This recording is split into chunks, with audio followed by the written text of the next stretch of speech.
صباح الخير. أنا طالعة النهاردة عشان أتكلم عن برنامج فانيلا. امبارح جات لنا أسئلة كتيرة قوي على البرنامج، فواضح إن في شوية نقط مش واضحة، إحنا ما كناش واضحين فيه كفاية، فعذرا. النهاردة هندي شوية توضيح كمان. بصوا بقى، هو برنامج فانيلا ده It's total dramatical change، يعني تغيير شامل في حياة كل أنثى. بنركز على محاور أساسية، ولكن بنركز على صحتها inside out، صحتها الجسدية، صحتها النفسية، إحساسها بقيمة نفسها، بن awakening الفيمينين باور جواها، القوة الأنثوية جواها. بنوجهها ازاي تقرا الناس حواليها، ازاي تعرف انماط الشخصيات المختلفة، وازاي تعرف كيفية التأثير عليهم وتحطهم على التراك المظبوط. بيكون معانا كمان حد relationship therapist، فبيقول لنا كيفية التعامل مع الطرف الآخر ازاي، وازاي بأقل مجهود نقدر نعمل بالانس في حياتنا.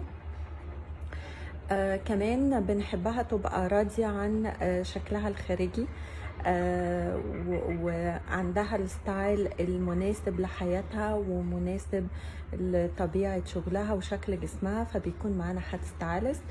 مهم جدا كمان ان احنا نهتم ببشرتنا وبشعرنا، فمعانا حد درماتولوجيست. فهو it's total dramatical change inside out. البروجرام ده 3 شهور، هو بيتعمل في امريكا في 6 شهور. اي استفسار عن اي نقطة من النقط اللي انا بقولها دي ابعتوا لنا على البيج هنرد عليه. خليني اتكلم عن النقطة الاولانية، ازاي بنفوكس على صحتنا. في ناس بتبقى عايزة تخس في البرنامج، وناس بتبقى عايزة بس تحافظ على صحتها، وناس بتبقى عايزة تتخن. فهو السوتس الثلاث انماط من الناس دي. اول حاجة احنا بنعمل رسم على جهاز الرنين الحيوي اثناء البرنامج، بنعمل 3 مرات رسم على الرنين الحيوي علشان نشوف مدى استجابة الجسم، يعني طول ما احنا ماشيين وبنتبع لايف ستايل معين according للقراءة اللي بنشوفها.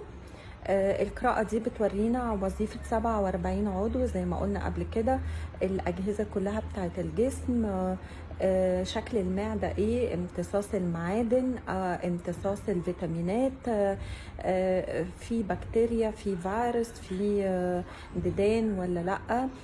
فاكوردنج للقراءة اللي بنشوفها بنحط البروجرام بتاعنا.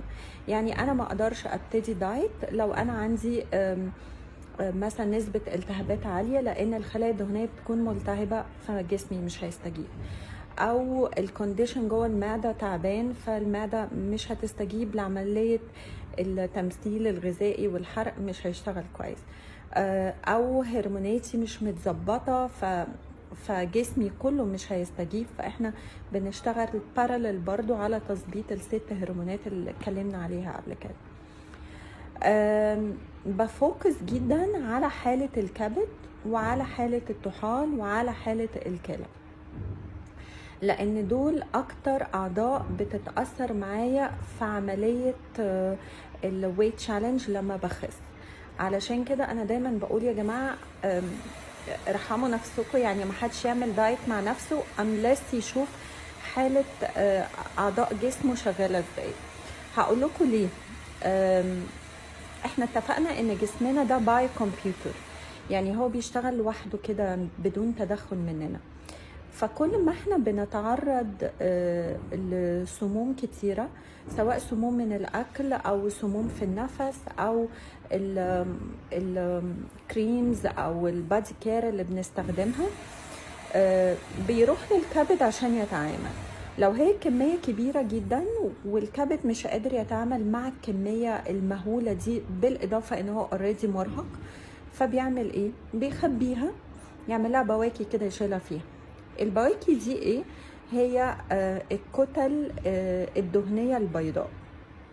عندنا دهن ابيض وعندنا دهن بني، فهو بيشيلها في الكتل الدهنيه البيضاء. اول ما انا ببتدي عمليه الوز ويت، اعمل اخس، فالدهن الابيض ده بيسيح، فالسموم اللي جواه هتروح فين؟ هتروح على الكبد وتقول له يلا تعامل معاها، فلترها. طيب لو الكبد تعبان، لو انا اوريدي بدخله من بره سموم كتيره وهو منهك وهو تعبان، وكمان بدخله من جوه سموم، هيعمل ايه؟ مش هيقدر يتعامل معاها كلها، فهيضخها للدم، فبتعمل عندي تلوث خلوي.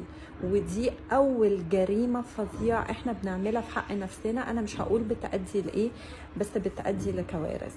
عشان كده لازم ببص على حالة الكبد، وبسبورت الكبد، وبسبورت الكلى، وبسبورت الطحال قبل ما ببتدي اي نظام غذائي على الاطلاق. خلاص عملنا كده وشوفنا جسمنا عام شكله ازاي، وايه الاورجنز اللي محتاجه نعمل فوكس عليها اكتر، وعملنا بروجرام ليها، وعملنا مره كمان رنين حيوي، وشفنا الدنيا ماشيه تمام. نبتدي نفصل لايف ستايل بروجرام لكل حد. بصوا بقى، انا ما بديش ورق برينتد افطري اتغدي اتعشي. كتير قوي ناس تجي لي طب انا عايزه ورقه، انا مش بعرف اعمل كده، ومحدش خالص يعني بره بيشتغل كده. كل حد مختلف عن التاني، جسمه مختلف، طبيعه يومه مختلفه، حرقه مختلف،